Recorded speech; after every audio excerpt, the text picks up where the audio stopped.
Self-inquiry. Why do we do it? When we take up the practice or the approach of self-inquiry, we've usually come to a place where we realize the usual isn't working. The usual ways of thinking about ourselves, the usual ways of engaging the world, the usual ways of interacting with our own thoughts and emotions. We just feel that something intrinsic to how we process isn't right. It doesn't feel deeply congruent with our instinctual orientation to truth. When we recognize that, in one sense, we are our own worst enemies, or perhaps we recognize that the world of thought, the world of interpretation, the world of narratives is thoroughly unsatisfying, then we're called to look inward in a different way, in a radically different way. This is what self-inquiry is about. Because at some level, we'll recognize that the issue is an issue of identity. It's not an issue of interpretation. It's not an issue of experience. It's an issue of identity. It's what we take ourselves to be. So, what is it we take ourselves to be? That's a good place to start with inquiry. Do I take myself to be my thoughts, memories? Do I interpret memories such that I construct a self that has a narrative that's moving through time, that's real, that has real problems, that can find real solutions? Do we solidify something that was really just an imagined experience to start with, a memory, or a momentary narrative or interpretation? Have we solidified that into something that feels binding, something that feels like it's enclosing us at all times, like the walls are closing in? If we find this in our experience, it's a great opportunity to start to inquire into what we really are if we're not that.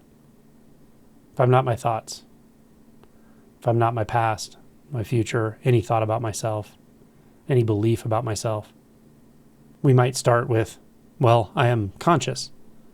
So we could conclude I'm consciousness. But that's another label, another interpretation. We could notice we are aware. So we could conclude I am awareness. Again, another interpretation. We're not interested in interpretations here, but to recognize awareness as such is very valuable. To recognize consciousness as such is very valuable. That there is something aware, there's something conscious, regardless of what the thoughts are saying, regardless of whether there are thoughts or no thoughts. There's still something here that's conscious or aware. Maybe it's not a thing, but it's something, some process, some aware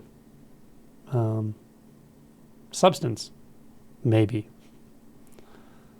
Can't even say it's a substance, but you can say there's something aware, that there's awareness, consciousness. Really to say there's something aware or something conscious is already adding to the experience. But we can recognize the consciousness itself. We can recognize the awareness itself. Now again, identifying with it won't help you, in my experience. You might feel more open, more clear, more present. But as far as getting at identity, to just conclude that, well, I must be awareness, or I must be consciousness, that's not really helpful here. That's because you need to go experientially beyond the binding of thoughts, beyond all labels, including the labels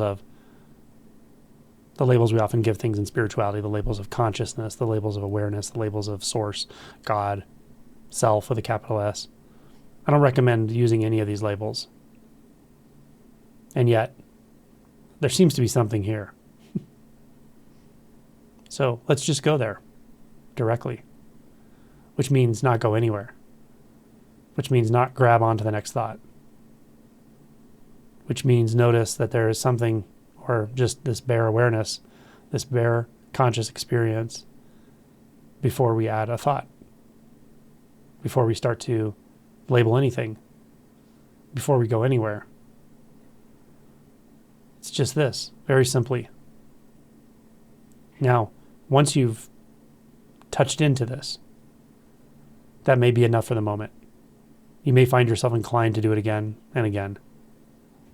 Or you may find that you can actually just stop here, not move, not make anything, not label anything, not conclude anything.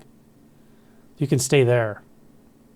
That's a good thing. It's a good way of embodying inquiry, because the curiosity is natural. The curiosity is intrinsic to the experience. So just stay with that. We don't have to have the kind of curiosity that says, I need a label. This is curiosity that goes beyond the need for labels. So stay with it. Let it take you deeper. Let it take you where it needs to take you. Let it show you how to let go. Let it show you what it is that never holds on. Now, for some people, this is enough. You'll find yourself sort of ready to just let go, or sort of suspended in this pure conscious experience. For others, you can ask, what is this?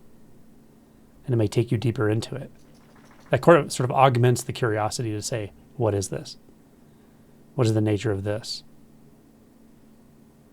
What is the nature of this without thought? What is the nature of this without any kind of label? What is the nature of this without telling any kind of story? Whatever leads you back again to this, that can't be labeled, doesn't need to be labeled, can't be lost, can't be gained, doesn't come and go. However you need to reorient to that is fine. You may find your own way. But the key is the taste of it, the instinct. This is where you follow pure instinct, not cognitive instinct. Don't grab onto the safety net of thought. Don't grab onto the safety net of spiritual concepts. Let go, let go, let go, until the letting go is completely automatic, spontaneous, and ongoing. And just stay there. Stay the course, don't move, don't distract. Don't grasp anything.